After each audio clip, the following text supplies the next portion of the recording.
if I sort mine by the top, the one at the top is one where it was kind of number to copy type thing. It's actually at John Toon, but it's like it's not the one I care about. Wait, what happened to John Toon? Oh, somebody wasn't going around, and the tower was ticked at him and asked him to gave him a number.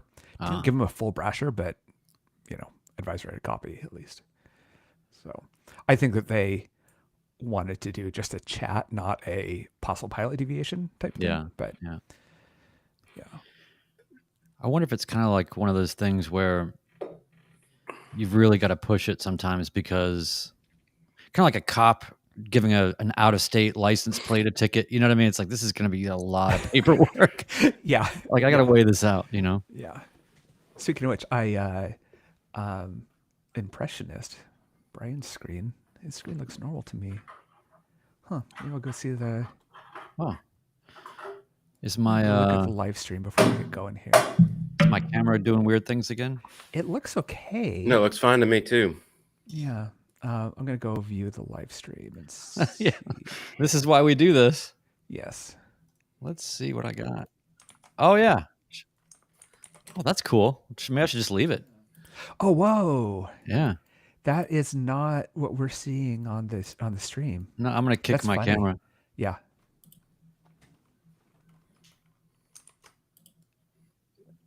Thanks, Midwest. It's funny because the view that we see looks fine. I think you should have left it. Yeah. Okay. Oh, I guess I should have left that stream up. We're gonna get the weird echo. I think you should have left it. Oh, see, we're gonna get the echo here. Mute your No, YouTube. stop. I guess I should have left that stream up. Well, I mean, that was fun though. It was kind of like the Timothy Leary version. All right. Yeah, it's all good. Okay. Wait, I'm gonna move me over here. There we go. Wait a minute. I like the other side better. Oh, okay. Yeah, that's much better. We're nobody listening to the pod's gonna see it, but we're just gonna be like doing that the whole way, like fighting with each other, like moving the displays around. Imagine if the Bradys could do that, Well, what are they going to think on the audio when you say, no, I want to be on top? Yeah. G-rated. Yes. Continue the tradition of the pre-show being stranger than or being poorly rated compared to the It's not a live show until Ted's cursed. Yeah. Live on air. Just completely with not even a hesitation, right? Oh man. You'll just do it unabashed. Yeah, I'm not used to having a filter. We want to kick it off? Yeah, just looking through my stuff here. All right, you ready? Let's go. Game on.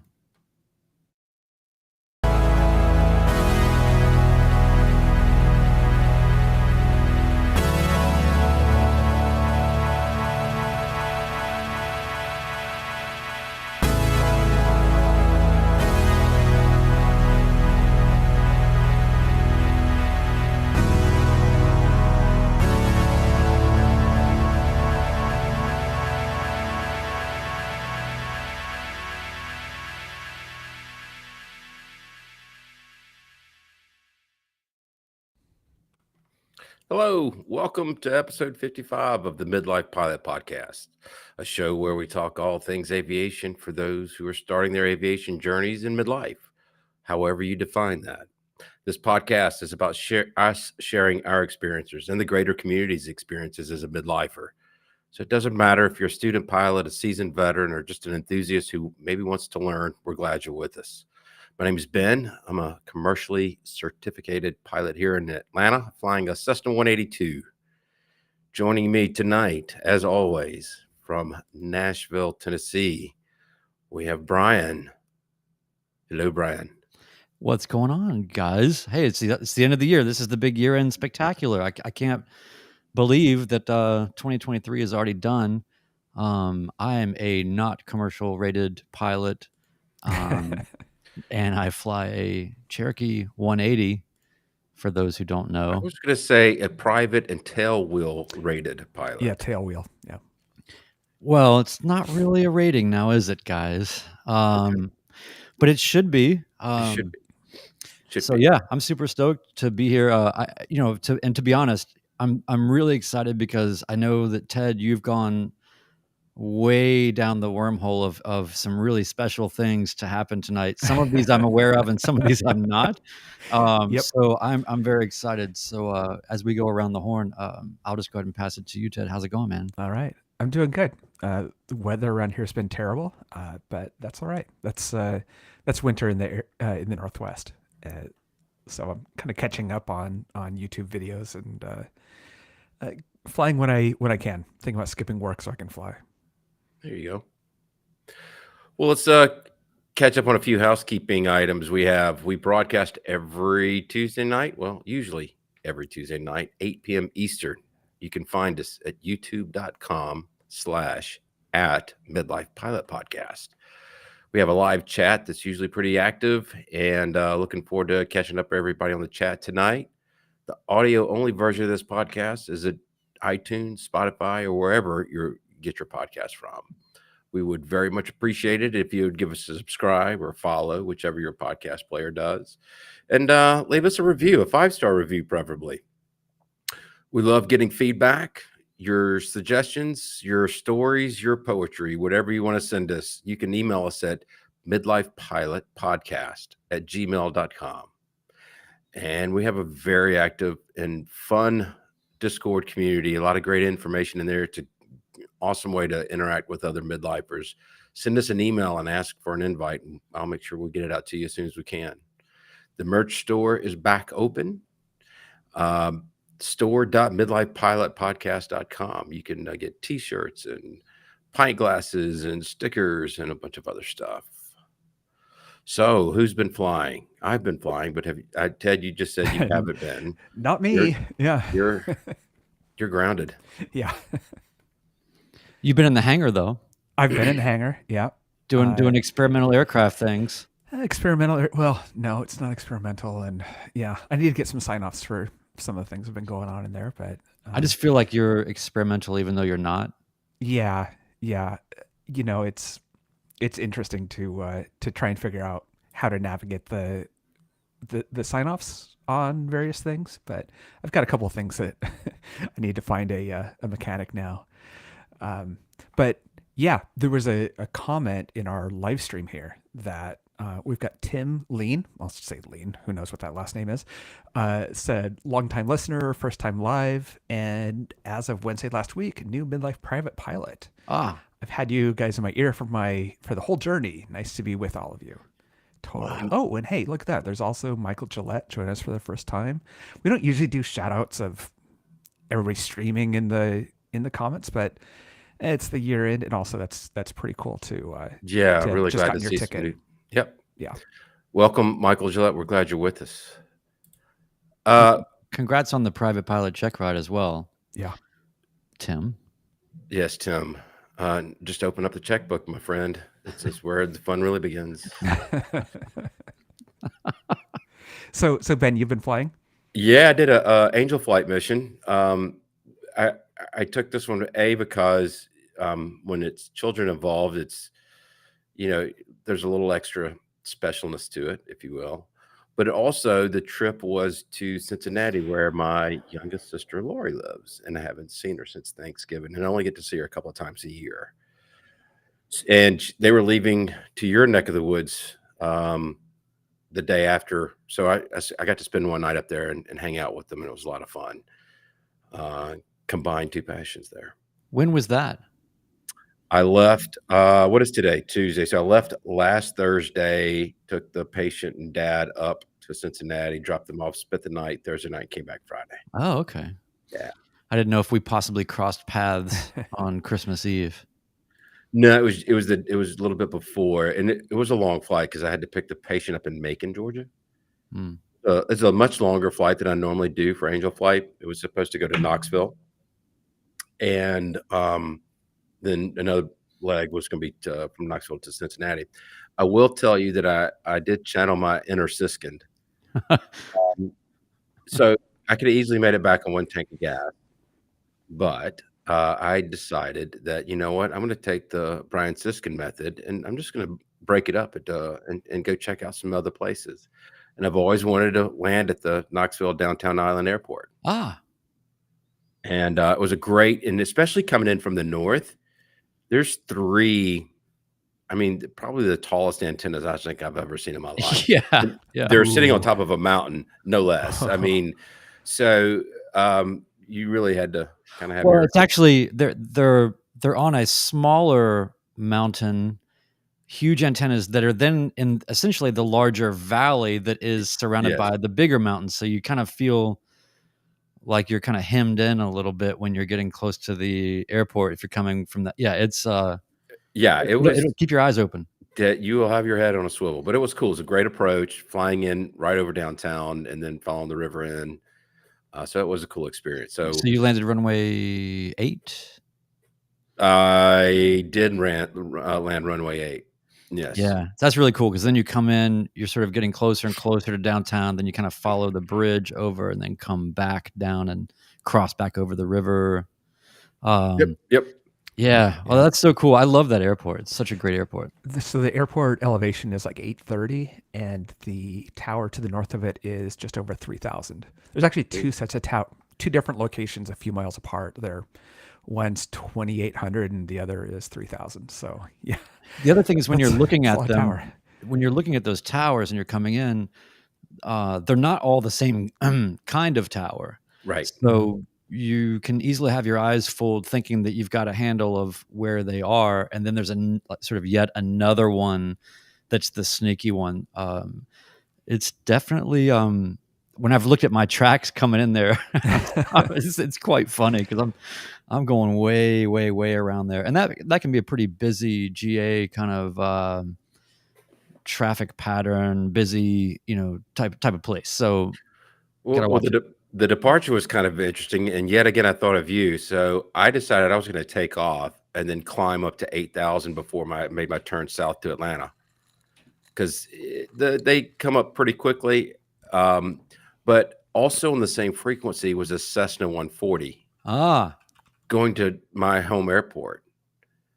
So he was like, I want to do flight following, but I want to go down to McMinnville, Tennessee, and go around all the mountains, because he's like, I don't think my airplane can get me up that high, or I'm going to sit here for the next 30 minutes spiraling up just to get across.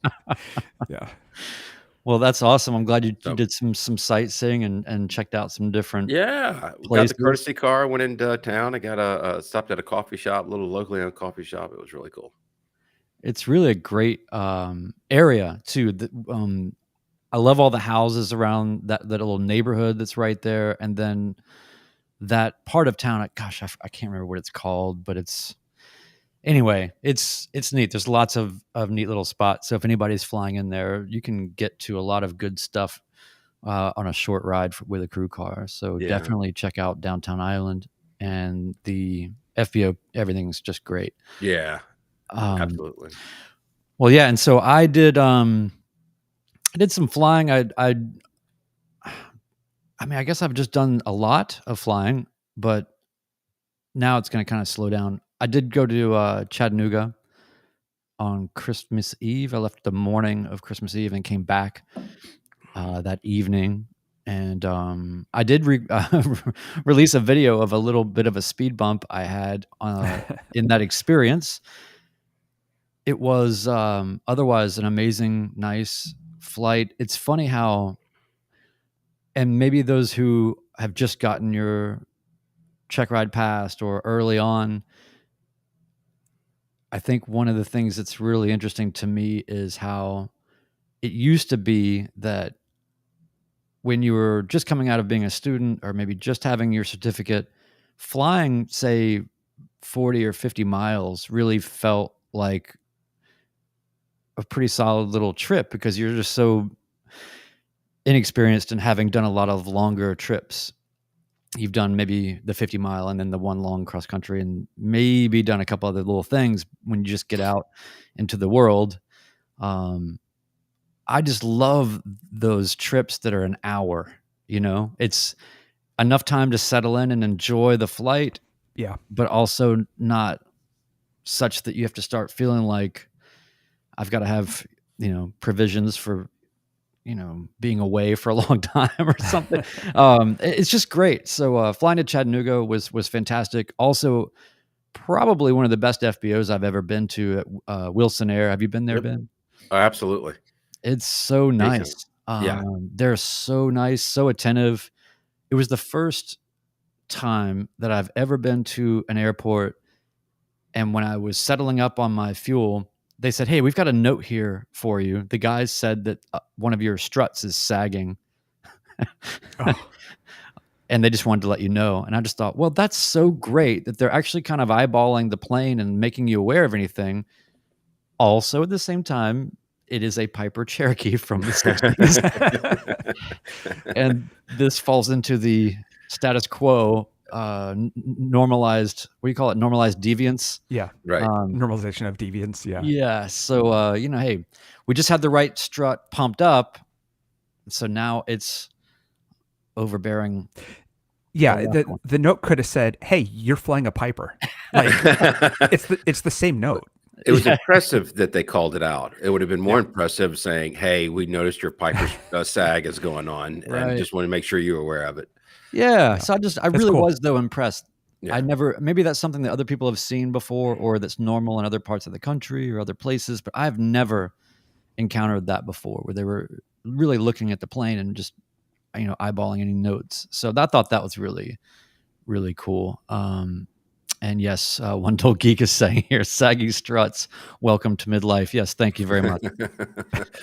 So I've got, good flying, good weather there for a minute. I took advantage of it while I could, and now it's going to be back to some maintenance things and all of that. But yeah, feel free to go see how I nearly busted the Charlie. I guess I did bust the Charlie, theoretically.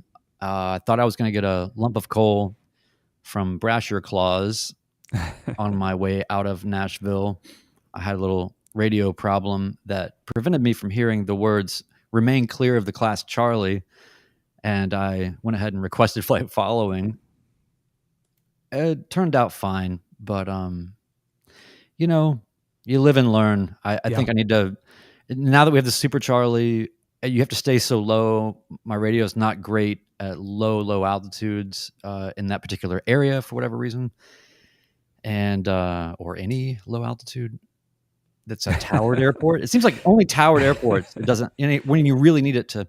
But anyway, you can see the video. But good times were had by all. We've all been there. I've busted a Bravo before. I mean, it's just you can lose your attention for 1 second, and 42911. Do you know how high you are? Oops, sorry. And that was the extent of the conversation. How nice is the FAA prison, Ben?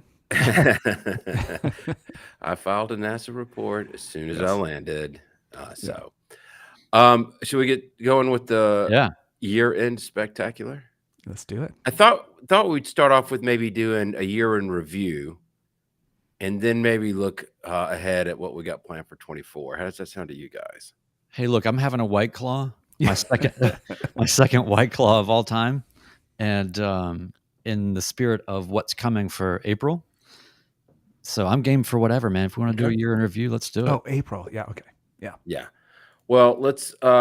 I put a little bit of effort into this, and I hope it goes as well as I think it's going to go. Ted, if you'll get the stuff queued up. Yep. I went through and listened to episodes 35 to a couple episodes ago. Oh. Just looking for snippets of we're going to call it a David Letterman style top 10 moments. It's not for the full year 23, but it's as far back as I had the patience to listen to. And I thought we can just have a quick comment or a quick laugh about each one. So, and I got to tell you, I did get some outside help in ranking these. So thanks, One Dull Geek. So I can't remember which one's which. So we're just going to play it and I'll kind of react to it at the same time. Yeah. And Brian and I haven't heard these, so this is it took a lot of effort to keep these under wraps. Yeah. All right, so let's start off number 10. Number 10. What we'll do is just go ahead and introduce the new host or co-host and host / producer of the Midlife Pilot Podcast 2.0 that's going to be starting off with episode 41. We'll get into the details of how we're going to do it, how things are going to be the same, how things are going to be different, but maybe we'll just get the introduction done. So come on in, guys. Introduce yourselves. Oh, look at that. It's Ben and Ted. Ben and Ted's Excellent Adventure. All right. So Ben's voice sounds like a robot. Yeah. We got the robot voice again.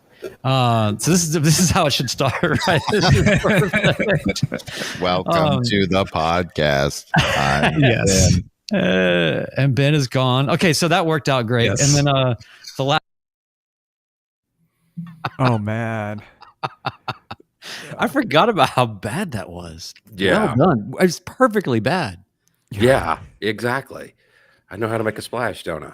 I forgot about that, and you struggled with that for like the first 2 or 3 episodes, I think. Yeah. And Yeah. yeah, Yeah. man, Welcome to the club. It was yeah.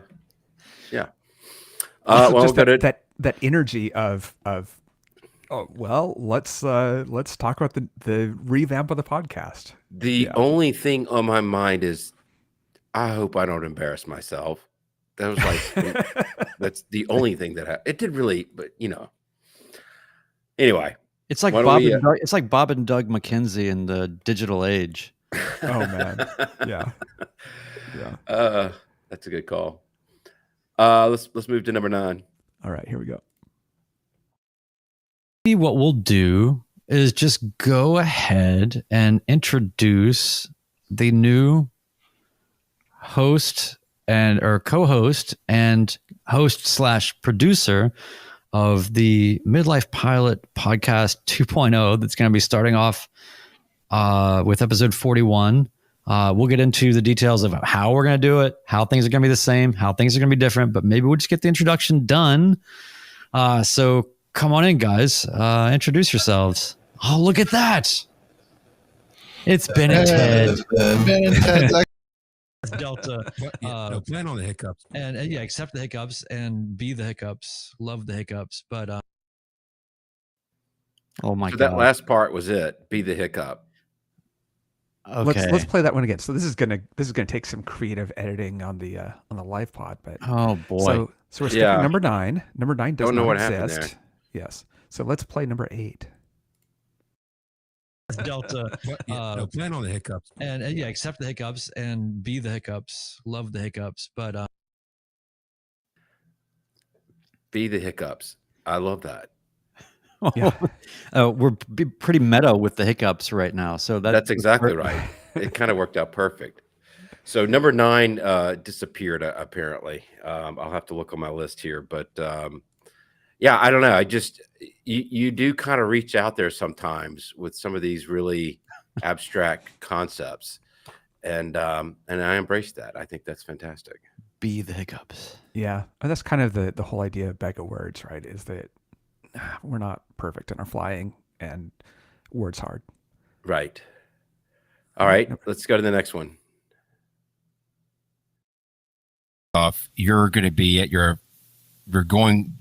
accelerating and going up, whereas when you're landing, you're decelerating and going down. And Out of context, this is great. This is an epiphany. It is an epiphany, and the only thing that made that better was One Dull Geek's comment right after saying, "And that's why we call him the Sage." Exactly. Yes. Plane up, plane That's down. right. Yes. Feel free to write notes on this one. Yeah. Yeah, that one. I again, when it was pointed out, I was like, okay, I give up. I don't want to do this anymore. Yeah. All right, let's go to the next one. Yeah, And number all right. 5, I believe. I know this is number 6. Oh, this is number 6. Okay, I lost. the West Coast, the best coast. Sport pilot extraordinaire, our friend Ted Flysport. Hey, Ted. Hey, how you doing? How's the egg? The egg is very good. Nice. It's a good week for the egg.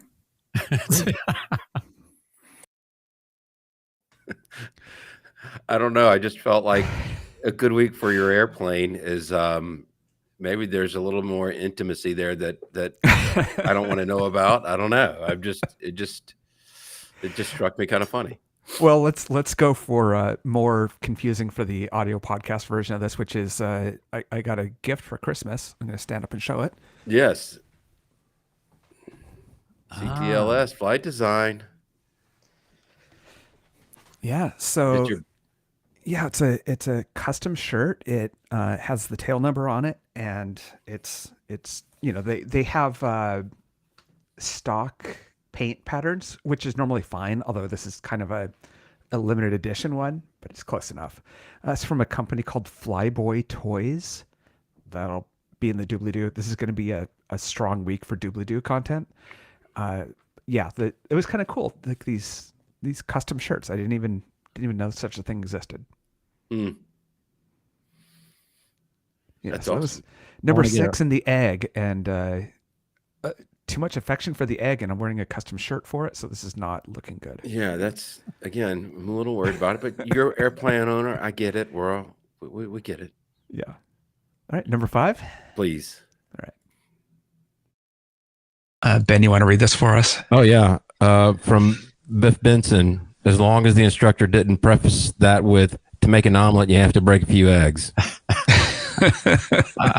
My poor egg. Yes. My poor little plane. It's already been cracked once with the windshield. So, yeah. Oh, man. Forgot So a lot about of picking that. on the egg. Yeah. Picking Cracking on the egg. a lot. Yes. Yeah. Of course. And I don't know if I've ever shared on the pod, but when I bought the plane and I was ferrying it, the windshield cracked, and for no real reason, but that was a very long and painful process to get the windshield replaced. And it was actually worse being a SLSA. So I ended up flying to LA to fix that, which made for quite the trip. Yep. Little duct tape, fly to LA. It had foil tape on it for about 50 hours, and it was signed off as I mean, it's high speed tape. I don't know. I love Savvy Aviation though, because I put in an AOG to them at about 8:45. Let's see, 9:45 Mountain Time, and I got a call within 15 minutes from a guy on the East Coast that works for Savvy. So in 15 minutes, he's calling me at midnight, and Wow. even more wild, he's like, "Oh, I know the CTs. I used to fly a CTSW and maintain it." I was like, that was just. That's one of those moments where you just you sort of like, you remember the don't litter commercials with the Native American tier, Yeah. That was you when that guy called you. It was. Yeah. And for those who don't know, what is AOG? AOG is aircraft on ground. Okay. It's the let's see, PG. Oh shoot, I can't go anywhere. Moment. Got it. So, Okay. All right. Let's go to the next one. Is that number 4? really difficult instrument approach down to minimums. I'll if I get it on the ground, which I usually do. Usually get it on the ground. Don't always get on. Sometimes I'm still in the air. I don't know what it is, but yeah, Jim's come out. When you podcast, you say 1,000 things, and there's going to be 17 of them that are absurd, no matter how hard you try to avoid it. Yeah. I don't disagree with you. And I actually went back to like episodes 1 through 10, not all through of them, but just kind of spot checking, finding stuff. And I mean, Brian, you don't do it. I had to work really hard to find anything with you in there. And I quite frankly walked away from this whole process very impressed with you, even more so than I already am. So, yeah. Look, I'm the cockroach of this podcast. Yeah. Outwit, outlast, outplay. Yeah. Yes. All right. Next one, please. Number 3. Number 3. For the country, we have what's called hail. Oh, I've heard It's- of that. They're falling balls of ice death for sheet metal and aluminum. It takes an artist to come up with an example of hail as ice balls of death. I'm just, again, Balls of death, balls of terror. You remember that movie Phantasm? That it's a horror movie from the late 70s, and it featured this ball that would float around, and it could do things like drill people's brains out or various things. never heard of it. Well, look it up. Put it in the doobly-doo, Ted. Phantasm. Phantasm. That movie scared the crap out of me when I was a kid, but that's to me the personification, I guess, if you will, of hail. It's just the worst thing. And for instance, I have these 2 old Toyotas, and then my wife has her Toyota. We have a 2-car covered garage port, which is enough safety from this ice death. And she won't let me, even though mine are sort of really actually classics, 80s, and hers is almost an antique. 2004, believe it or not, is almost an antique. She when the hail's coming, I have to figure out which car I'm thinking about sacrificing, while it's parked on the street. But I do have moving blankets and car cover, and I'll lay my body over. I'll do anything I can. Like the insurance adjuster will see exact cutout of my silhouette, like a crime scene silhouette. It's So the soldier 1978. jumping on. Go ahead. Go ahead. I'm sorry. It's the soldier jumping on the grenade, but it's Right. Brian jumping on his plane. Yeah. So I was going to say in 1978, there was a hailstorm that hit my hometown, and the hail was about softball size. Huh. And it brought every roofer within a 100-mile radius. Cars just for miles and miles and miles that were put into a junkyard, and the noise that came through our house. And I was 10 years old, and it scared the crap out of me. And I think it imprinted on my brain. And so that's why I guess I resonated with ice balls of death, because that's exactly how I see them to this day. Yeah, I can't imagine having a plane on the ramp, Yeah. That's just It was massive. and I've seen the stories of people at Oshkosh Yeah. making runs to go get cardboard to cut out and Right. hope for the best because you're stuck there. Yeah. Yeah. All right. Let's move on to number 2. Number 2. I'm going to slightly put you on the spot before we Okay. get to Brian and Katie, but What's has there ever been a time, and I can think of one time, but has there ever been a time when you're like, oh crap, what's going on? in the plane? Not on the altar. Not on the altar. I mean, daily, but specifically, Oh my God. That was perfect. Yeah. And there's a fair amount of truth into all of that. So I just, with 3 boys in the house, the youngest 18, the oldest 23, there's always what's going on.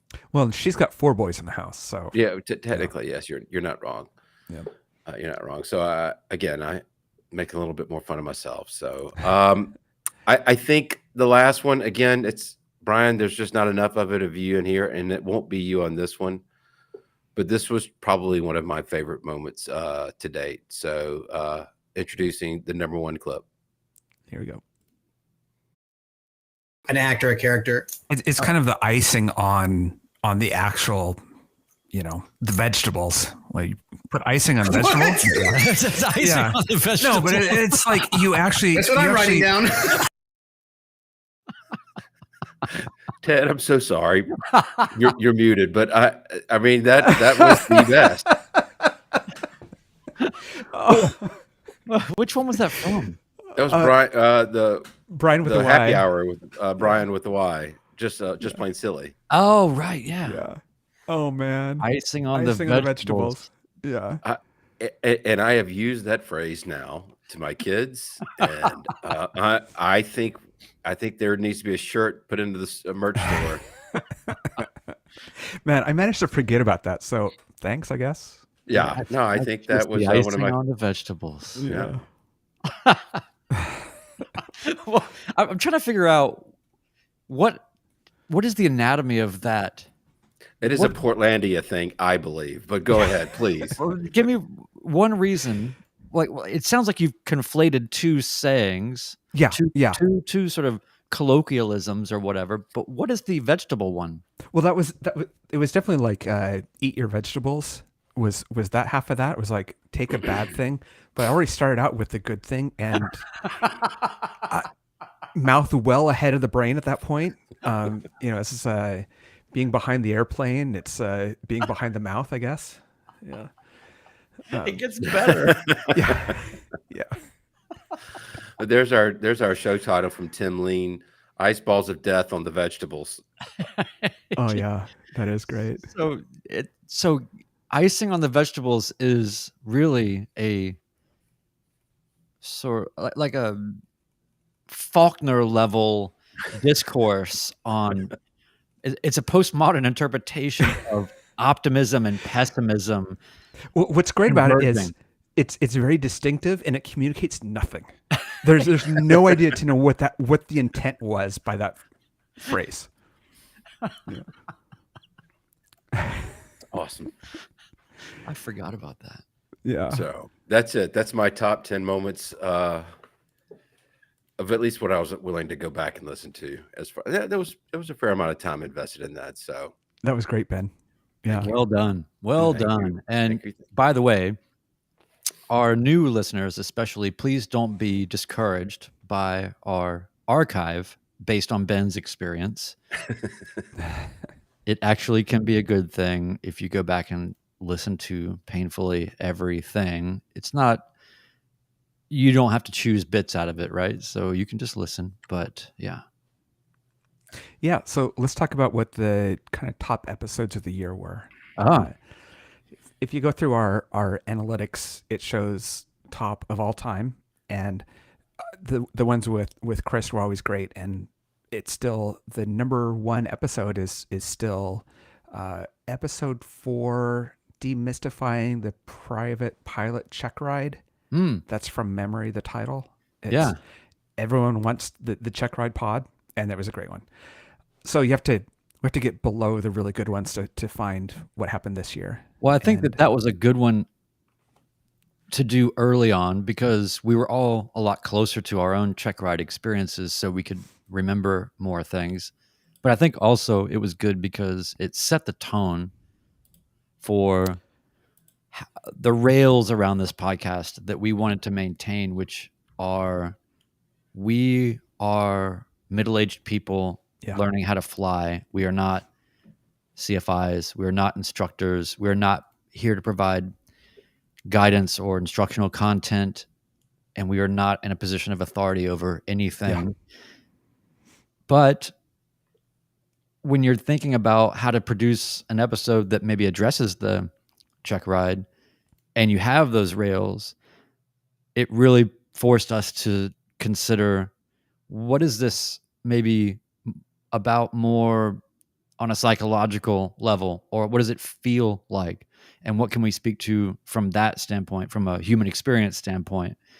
And I think that what we came up with at the time was that there just seems to be, when you're at that stage, a lot of almost like lore, this kind of, I don't know, this resonance about the experience that compounds it and makes it a little heavier than it should be when you just look at all the people that come out of the other side of it, including ourselves at that stage, thinking, that was awesome. That was a great experience. That was fun.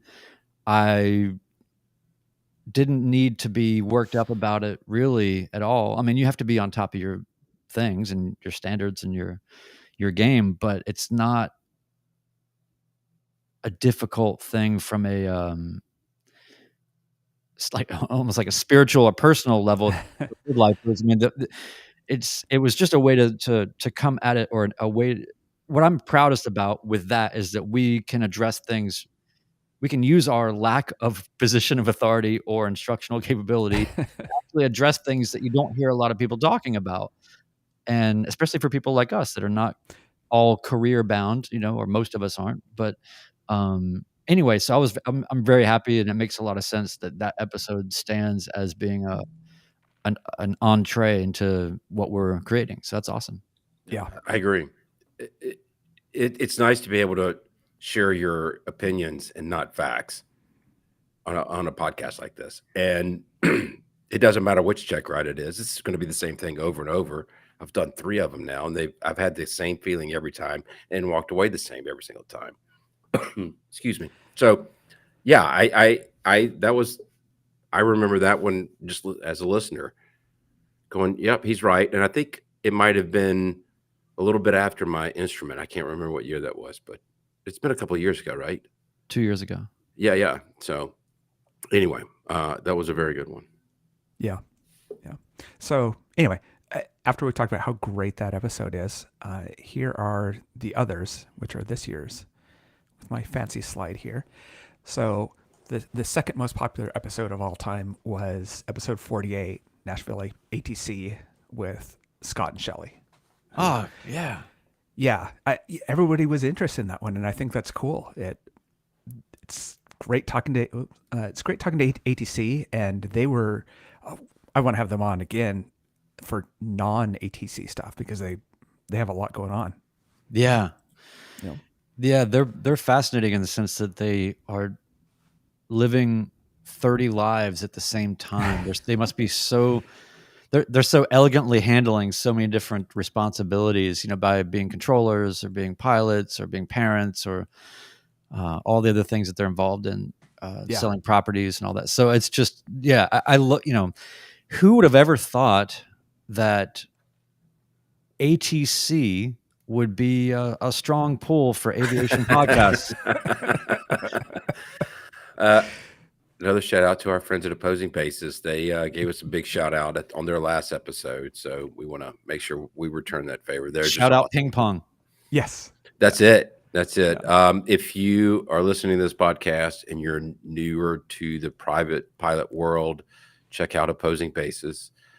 You will learn they're not like us. They can actually teach you things, and you will learn things, and you will gain significant amount of value from it. So yeah, it's almost like we're stage 1, just to let you know you're not alone. But we're the gateway drug.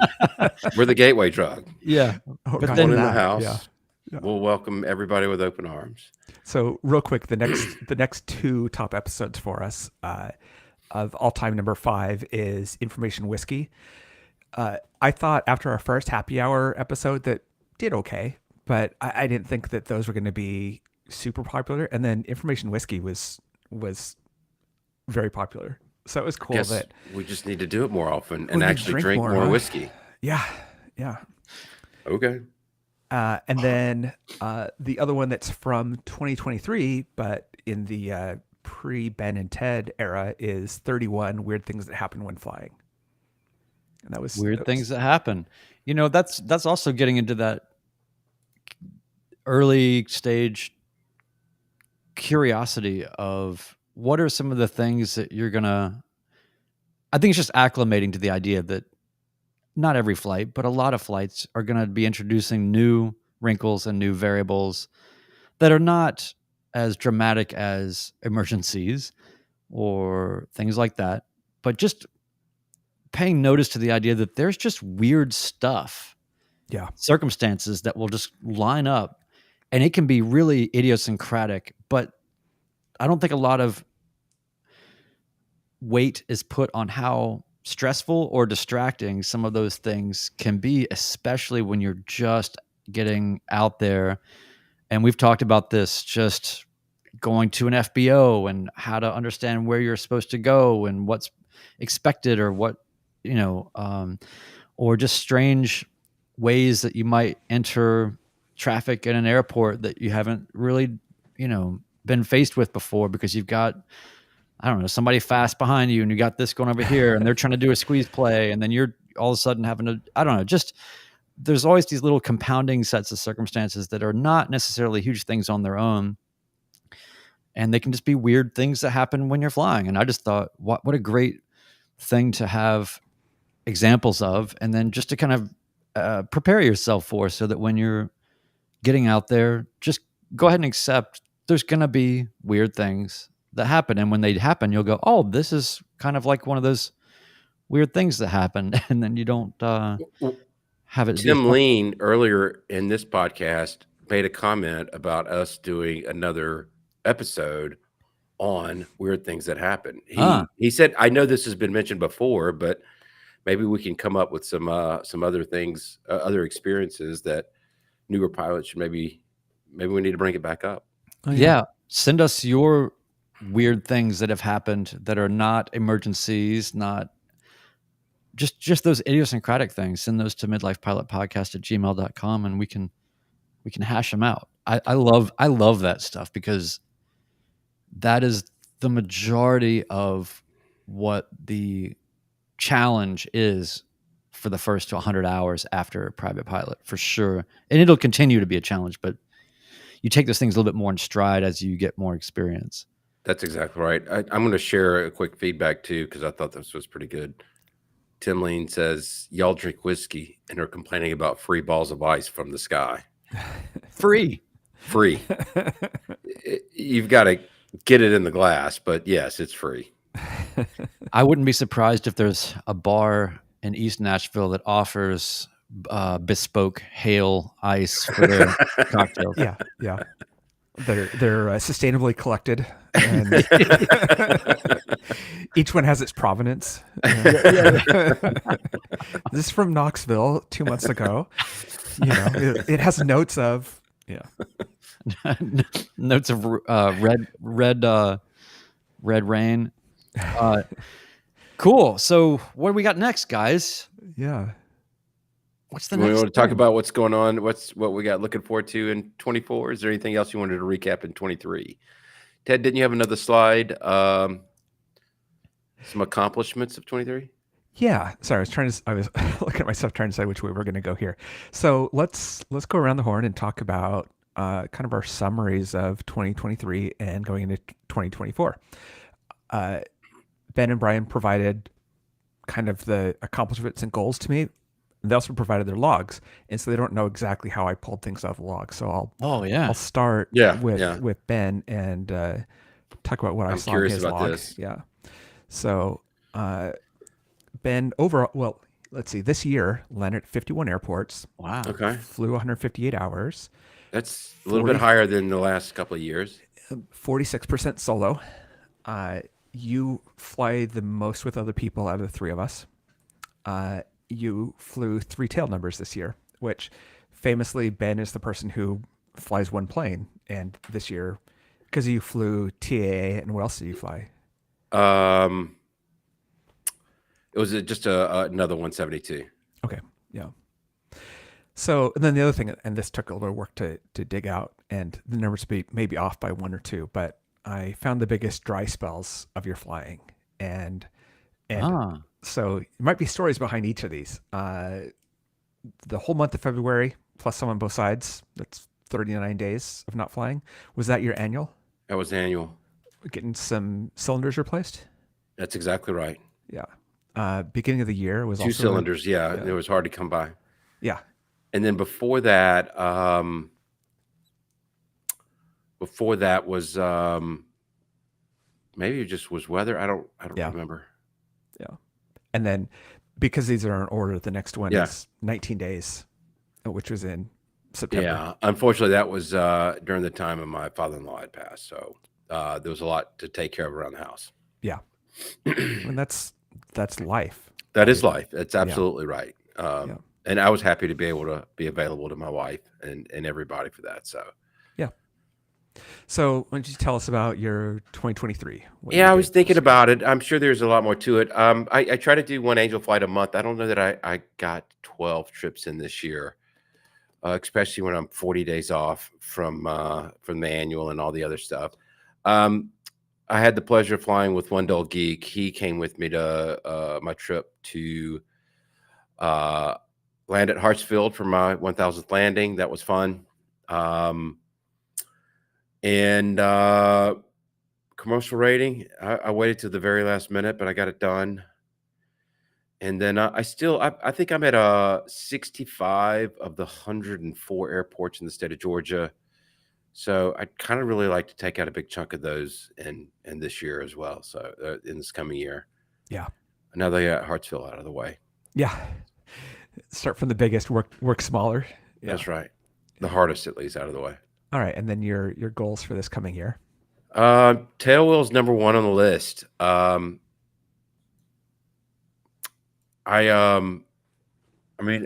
always wanted it, but after hearing Brian talk about it a lot, he's kind of inspired me to really put pen to paper and get this thing going. So I do want to try to get that done before June. It would be really nice to get it done before the fly-in, but I don't know if I can make that happen. So, Do you know where you would be going or what? I've got 2 places in mind, but I haven't made my mind up. Definitely, I can be talked into somewhere else. Do you know which? I was just curious. Do you know which plane you might be? So there's a guy that has a it's a Pacer. All right. Piper Pacer.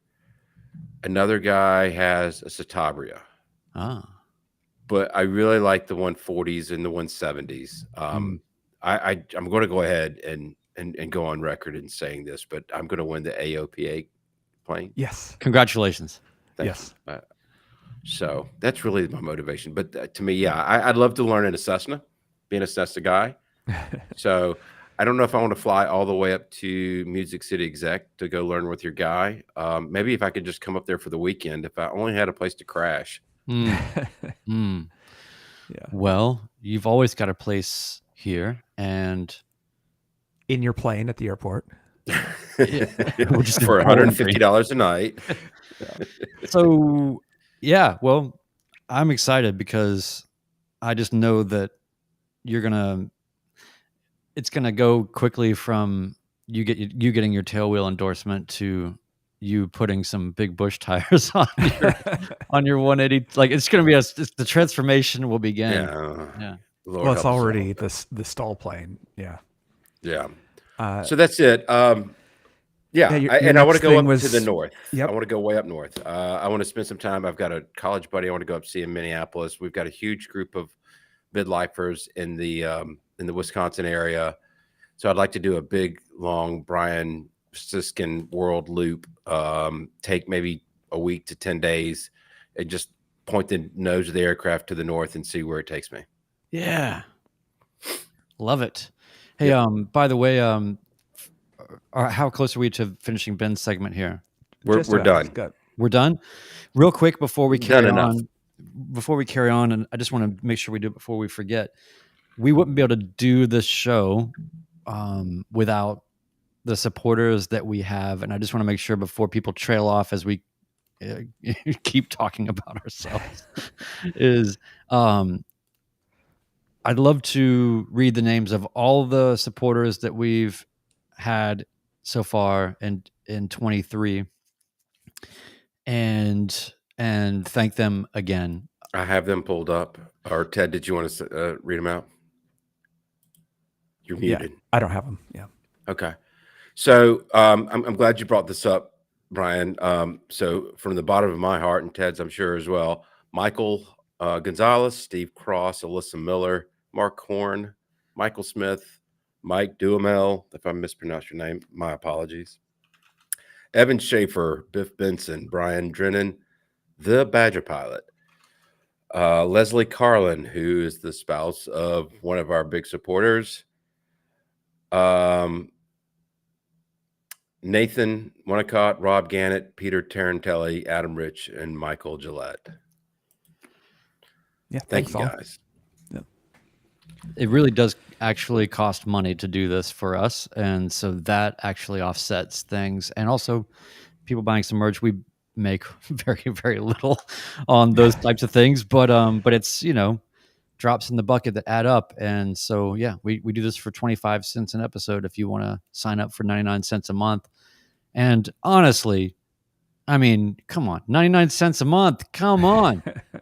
I mean, let's, 25 cents an episode. You could also pay 99 cents a month to tell us to stop podcasting. That's right. That's right. Awesome. Well, So let's move on to Brian, because I feel like I've been talking too much. Yeah, let's pull Brian's up here. Oh, So, Brian, you've landed at 27 airports this year. Flew 171 hours. I think it's slightly more than Ben was. 86 hours were solo, 50%. So pretty similar. Your dry spells, beginning of the year, all of January. Do you remember what that was? Yeah, I didn't have a plane to fly. That definitely reduces the amount of flying you can do without an airplane. Yeah. Then all of March. Because then I found a plane to fly and then it got destroyed. So I didn't have a plane to fly. Yeah. Oh, wait. Yeah. And then, okay. And the third spell here that you're looking at.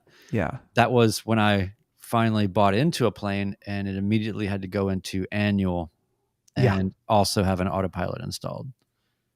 I remember when you were flying, what was it, 3 pilots with the autopilot? The most dangerous flying possible was right, with Ben and 3.5 in a plane. Yeah. So your 2023 in review. I actually wrote the first one there because I knew that one. You went to Marfa. Yeah, that was just a great trip from just an experience level, from the flying part, and then also from the destination itself. It was really one of those things that reminds you why you put yourself through all of this expense and all of the studying and all of the work and all the continuing education and all of it. I mean, when you really start to take a stock of how much time, I mean, I study at least one accident every day. I'm doing something nonstop.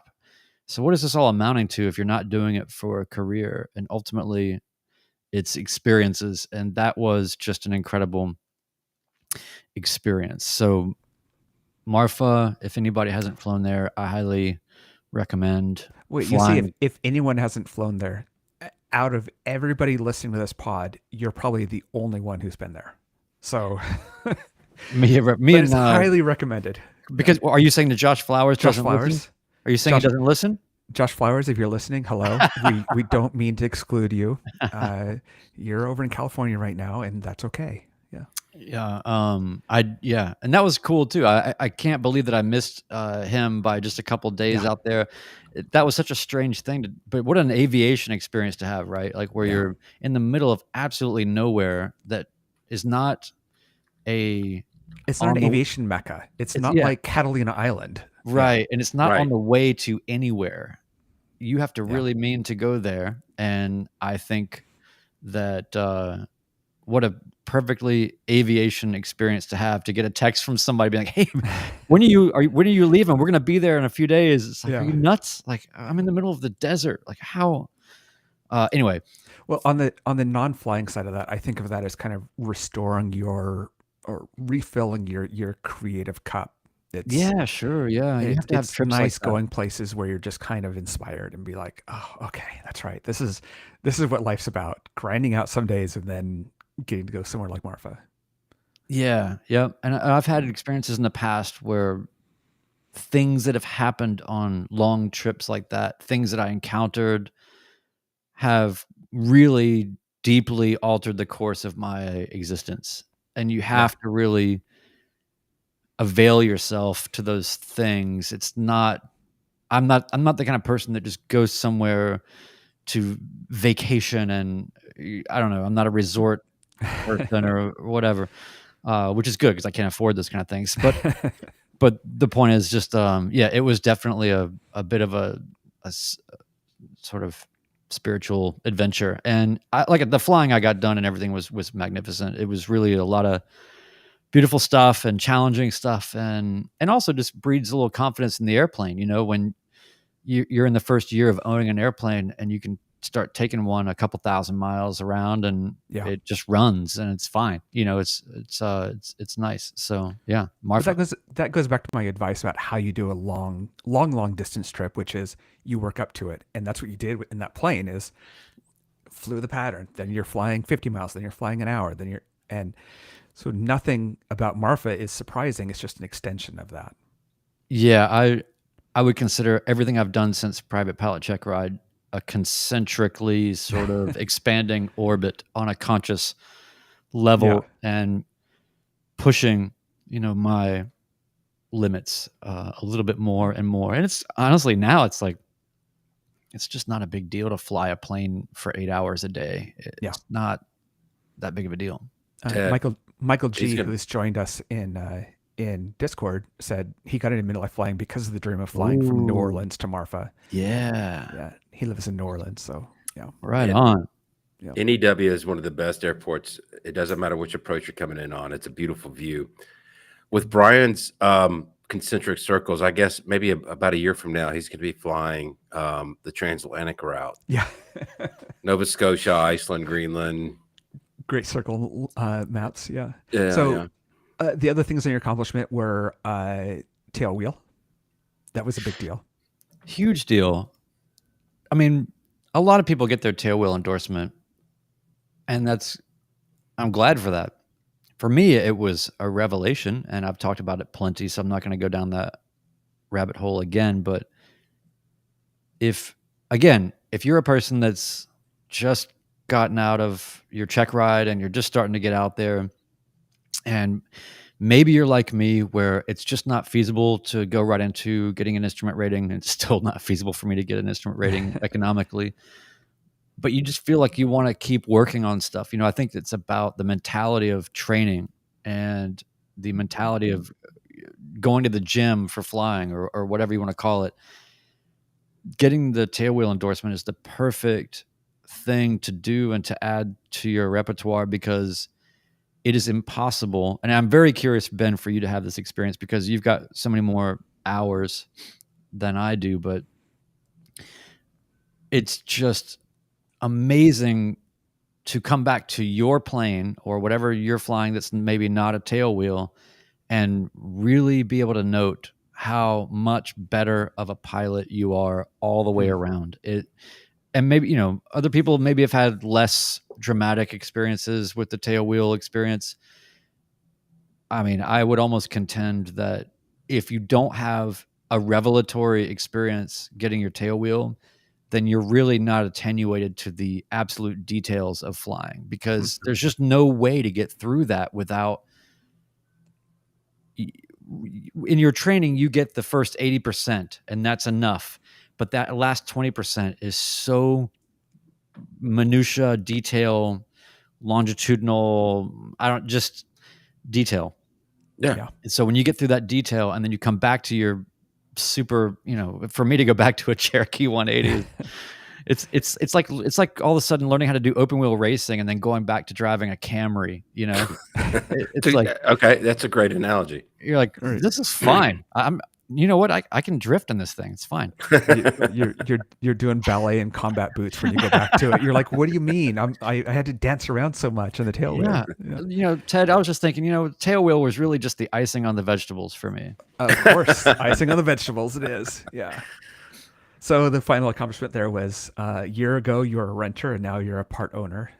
Man, I recommend part ownership to people all the time that are like, I can't afford a plane or whatever. It's like, just find a club, find a friend, find a way to just own part of a thing. Yeah, I mean, and it's even at the edge of my reach as a part owner, but all that to be said, the learning that you get, the oneness you get with the airplane, the pride, the detail, the understanding, it's a full aviation experience that you just don't get to have as a renter. And since I've been on all sides of that, I can just say that it's made me a better pilot. It's made me a better aviator in every way. I understand, listen, once you've crawled into the tail cone of a Cherokee and and somehow come out not having lost all of your blood, Yeah. you feel like a better pilot. So Yeah. anyway, yeah, all these things. it's a great thing. And, everything's got its own challenges, its own headaches. It's going to pick your poison. It's going to be, if it's not one thing, it'll be another, but Right. you might as well get that holistic experience out of it. Yeah, there's definitely downsides to it. And we could do a whole pod on why you shouldn't own any part of a plane and you should only rent. And that's fine. But for those of us that are addicts, it works out well. Addicts and can afford it. So your goals for this coming year? Yeah. So, I did a video that, sort of summated my year. I released that 3 videos ago. So I guess I did it a little early, my year in review. But one of the things that I was thinking about when it comes to New Year's resolutions and all that is that I think that those are sometimes a platform for self-imposed stress. And I like to think about it more as intentions or something less, I don't know, less pass fail about it. Because my year last year, I wanted to get my instrument rating and I did everything but get an instrument rating, but I had a hell of a time. Right. And I learned all the things that I think really in the end are what I needed to actually learn at that time, and it's aviation. When are you ever, there's no nirvana. There's no omniscient point we're all going to reach, besides the sage. So,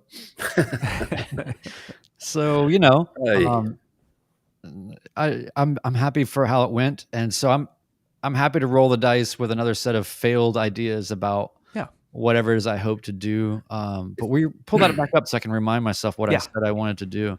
Yeah. Okay. So I've never been to Oshkosh. I would like to go to Oshkosh. I don't want to fly into Oshkosh. I think what I'd like to try to do is fly up to that area-ish and then figure out how to get to Oshkosh. I don't know if financially that'll work or circumstantially. I do have possibly some people that might help me make it possible if I can just kind of get myself up there. But to sustain myself financially, getting there, staying there, all that is a little bit much. But I do have it as a goal, and I think with the right pieces and luck coming into it, then it might happen. So even if it's just for a couple of days, just to have seen it. So otherwise, maintaining my tail wheel proficiency. It's you've come this far, keep it up, and so I definitely plan on doing that. Can you pull that back up again, Ted? Yeah. Next was finance the 140. Oops, I hit the wrong thing there. There we go. So I want to build some sort of a plan to figure out how to get my own 140, possibly in lieu of an instrument rating. And I know that seems crazy, but when you only have so many chips to play, you got to think about what is the kind of flying I most want to do and what puts me in the best position in terms of return on investment, or at least holding some sort of equity or something. And I'm not here to argue the merits of an instrument rating. I know that that's something that I have to do. But again, if you're a private pilot, just got your check ride done, you don't have to do anything if you don't want. Yeah. You know what I mean? And if you just want to do like me and go fly for 300 and something more hours before you even think about it, do that. I've learned, I've been in complex airspace. I'm not fazed by a lot of things that otherwise I would have been completely overwhelmed by just out of check ride. Yeah. And I think that whenever I do get to my instrument rating, I'll be better for it. But in the meantime, I'm just thinking, you know what? I really want to do more than just rent a tail wheel from time to time. I want to put more time into that. And there's a lot of flying I want to do that's just low and slow type of flying. And those are the most approachable, economically speaking, planes that you can get your hands on. Right. If we can speak of anything as being economical. So I'm just trying to put a framework around a plan. Yeah. And if I can figure out how to get a 140, that would be absolutely outrageous. And I would love that. And maybe have one that isn't so nice that I can keep right next to the airport at my house, Still have my share in the Cherokee for taking trips and for instrument and for those types of things, but shift some of that to what I would honestly be doing a lot more. I'm flying a lot, but I would fly a lot more just for kicks if I had a tail wheel 2 miles from my house. Right. And it was just fair weather flying, which honestly sounds way more fun and financially rewarding to me than bearing down on my instrument training, which is not giving you now permission to go fly in all kinds of weather. It's not, I'm not going to the air. I don't know. Like I'm in this perpetual embattlement with the instrument rating. All that to be said, I'm still studying. It's not dead. I'm not giving up. I'm just trying to take it easy on myself and go where the water's flowing. And I think you're maximizing your enjoyment out of flying. Yeah. And instrument was part of that for me, and that's fine. Mm-hmm. I just think you found it a niche within the aviation community that you're passionate about, and you're going for it. Not to mention that you're not far from me, Ben, and you've already proven that you will just come and pick me up. Yes.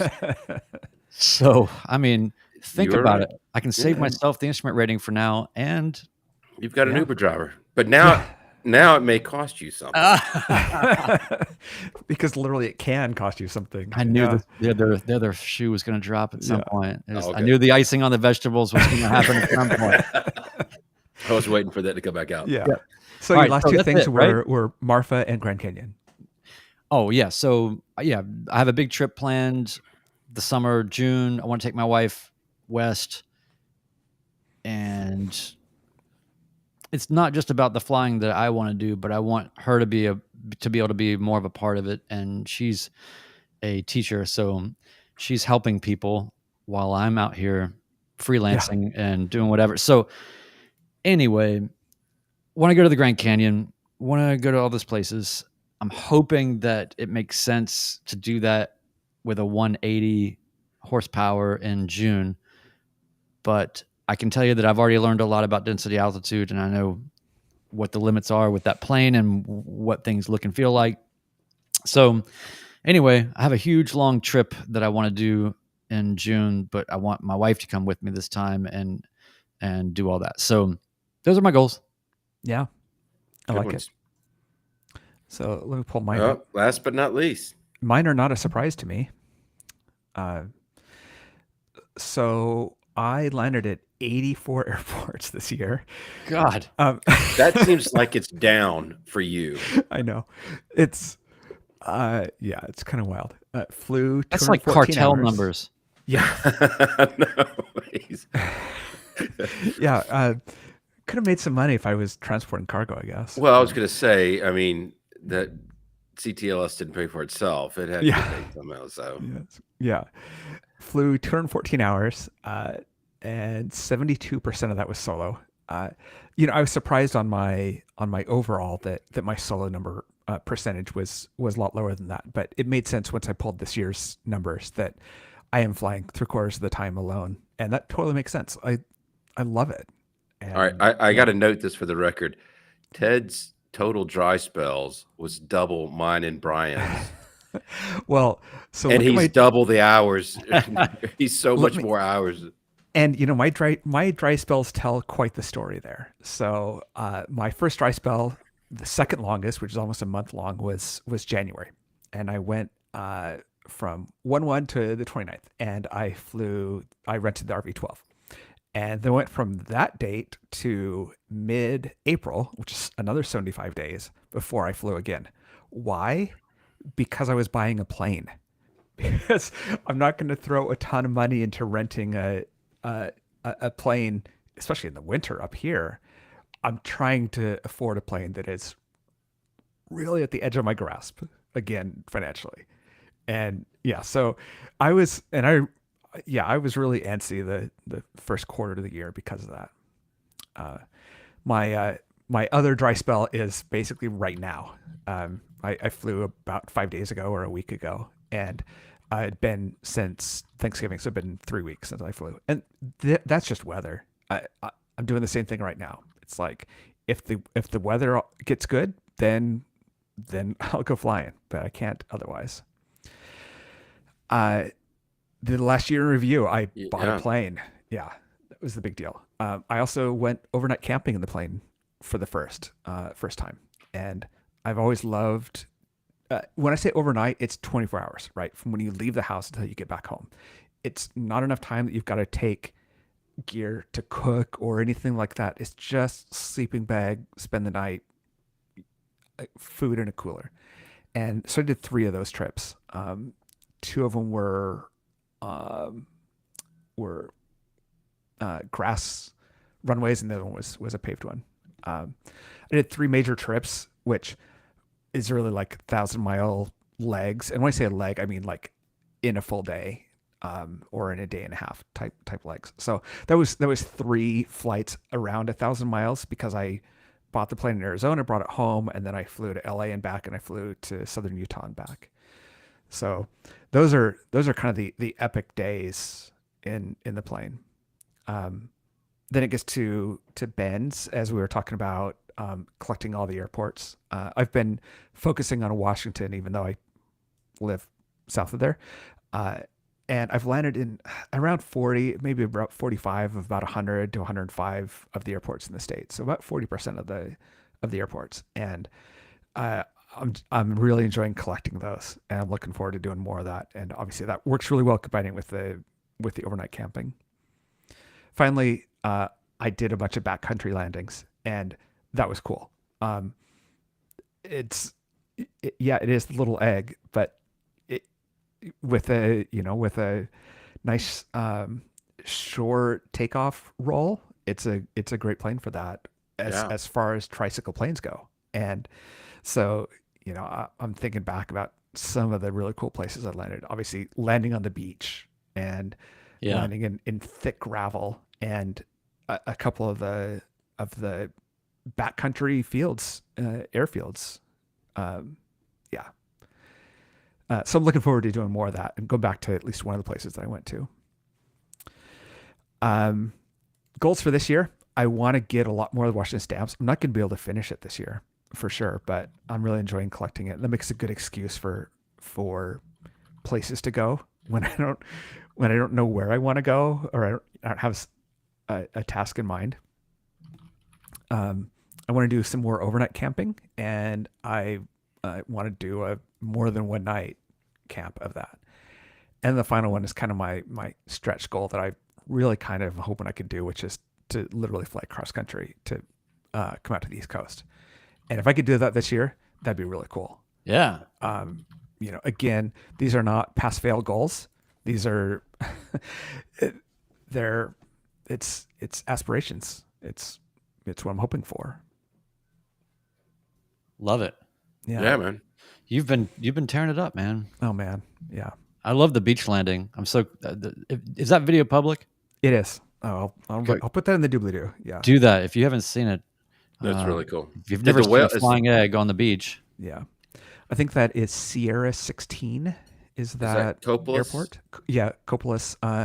Or as a local who is on the CTAF for a nearby airport, he's like, no, it's Copalis. Like, yeah, okay, fine. Like, but wasn't there a whale that washed up there a couple weeks ago? There was. Yeah. Yeah. Is it still there? I don't know. We just want to put out there to the pilots that be careful of beached whales at this runway. Yes. Because that's really a thing. It is. That is FOD. Yes. Yes. A whale is FOD. Yeah. Yeah. So we want to hear from you guys, our listening and viewing audiences. Yeah. We want to hear your highlights of 2023. We want to hear what you've got planned for 2024. Speak it out to the universe. It's the first step in making it happen. Yeah. Peter said that he went to Oshkosh in 2021 for his first time, and I didn't even remember that they held it in that year. They didn't hold it in 2020, but they did in 21, I guess. That's awesome. Yep. Yeah. So email midlifepilotpodcast@gmail.com with your, just pretend like we're Oprah Winfrey and you just, want your dreams to come true. And they will if you just email them to midlifepilotpodcast at gmail.com. Yeah, we might cover might kind of pick up some of those in the Yeah, I in the would next really like to hear episodes. some of that. Yeah. So another topic or two here. I pulled up all of our airports and put it on a map. Oh, And, wow. so I tried to choose themed colors. So Sorry, audio audience, which is 99% of our audience. this is deaf. 99.9 actually percent of Yes. our You audience. can go back and watch it on YouTube. Yes. Just imagine a bunch of dots on America. Yeah. Yes. So We I have kind of America covered. themed the colors here. Ben is green, like his plane, and all over Georgia, and some real extensions there into Florida and up to I guess it's got your Cincinnati trip in there, doesn't it? Yeah. Been up there a couple of times. And furthest west is what, Memphis? Yeah, but I did not fly my plane to Dallas. So yeah, Memphis would have been the furthest west. Yeah. And then Brian, I chose orange just because it's a nice retro color. Made me think. This looks like the worst planned strategic offensive of all time. Yeah, we can see your jaunt out to Marfa, and it actually shows the round trip pretty well. That there's some spread there. On how you went out. Yeah, and then what's the furthest north you went? Furthest east? Looks like Me? Missouri. Yeah. Or east. East is what, Virginia? West Virginia? Somewhere through there. The furthest east I flew this year was to the mountains in Southern Virginia. Yeah. Cool. Yeah. And then I am all over the West Coast, not surprisingly. You can see my... PNW is covered up in black. You can't even read the states. Exactly. Yeah, it's like a really bad case of chicken pox. Just every airport I can get to up there. And then you can see my ventures to the Bay Area, SoCal, Southern Utah. Yeah. So what is the that's a little endurance in ventures that there. plane? Like how far? Like you got a huge spaces between some. I can go 8 hours between it, and God. You're burning 4 gallons an hour. 4 an hour. If you get high, it's less. It's hard to do more than that. Wow. Unless you're low and pinning the throttle. Yeah. So yeah, which is really nice with running MoGas, is being able to only stop in the few places there's MoGas. Okay, I'm not a MoGas expert, but if MoGas means that you've got a system installed in your plane where you can recycle your own urine into fuel, then I can see how that's beneficial here, because you just sailed over Vegas like, nope, don't even need to stop. I haven't gone that direction, the LA to Vegas direction. When I go to Southern Utah, I do that by going Portland, Boise, Salt Lake, Southern Utah. You flew from the middle of Oregon all the way to San Francisco. Yes. That's insane. I can fly from home to SF and still have half a tank on one side, so a quarter tank, I guess. Would you just eat a bunch of asparagus, or like what is it? Yeah, you have to have a system for that. Yes. Yeah. So and MoGas in California, there's I don't know, about 4 places in the Bay Area you can get it, and there's like 1 in all of LA. So that kind of for trips really restricts where I choose to stop. Right. Yeah. So that was kind of fun. That's cool. It took a little bit of work to pull that map together, and that's awesome. So yeah. What else?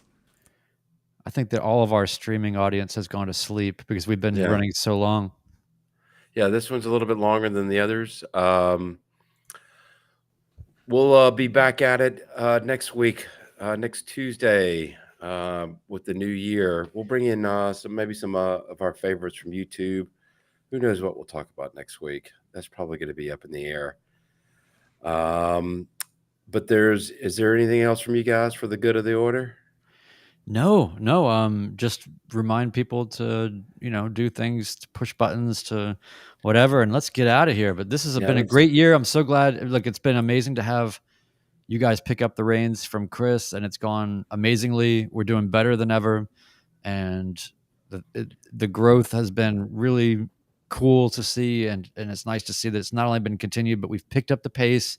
We finished the year really strong. I appreciate you guys. I want to take the time to thank all of the support that's been shown to us, especially me and Ted, since we took over. The feedback's been really phenomenal, and I've gotten a lot of personal feedback as well. And I want to thank everybody out there for the support. From all of us, we wish you guys a happy, healthy, wealthy new year, and we look forward to catching up with you guys next week.